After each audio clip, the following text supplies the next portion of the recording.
With Pfizer's COVID vaccine approved, more employers are starting to mandate vaccination, and hopefully more people are getting their first shot. It comes as cases and hospitalizations continue to rise nationally and locally.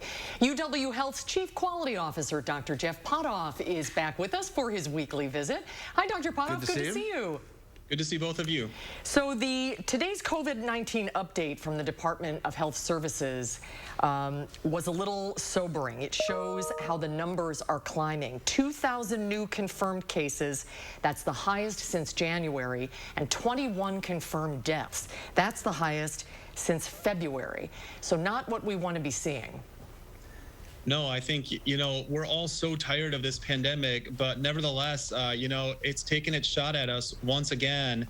Increased cases, increased hospitalizations, and starting to see that ultimate outcome, which is death. So, if you're not vaccinated, we got to get vaccinated. If you are vaccinated, maybe take your mask with you when you're out and about, watch your distance, do those things until we can get this Delta surge under control. It won't be forever, but right now we got to put a little more effort into it. And there are some breakthrough cases, but hopefully you don't get as sick. Right. So we are seeing breakthrough cases, and I think a couple of things about that. People who were immunized longer ago, i.e. those who were immunized, say, January through March, it seems like we're seeing that at a little bit higher frequency there.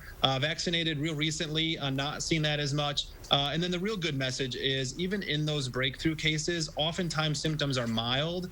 Sometimes people have no symptoms at all. But, we are seeing more breakthrough cases with Delta. That's different than what we were doing in May. Let's talk a little bit about COVID testing, because testing really remains critical. And now that we used to have the one-stop shop at the Alliant Energy Center, and now there seems to be some confusion about where you can go to get a COVID test. I understand you've had people show up in the ER looking to be tested, and that's not the way you want to go, right?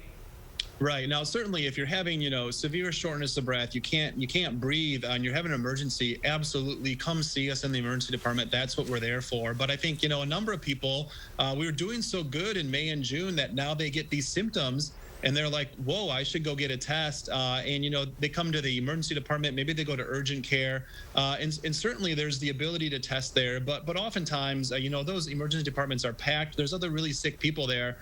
So, if you're just having some mild symptoms and you're curious, man, do I have COVID?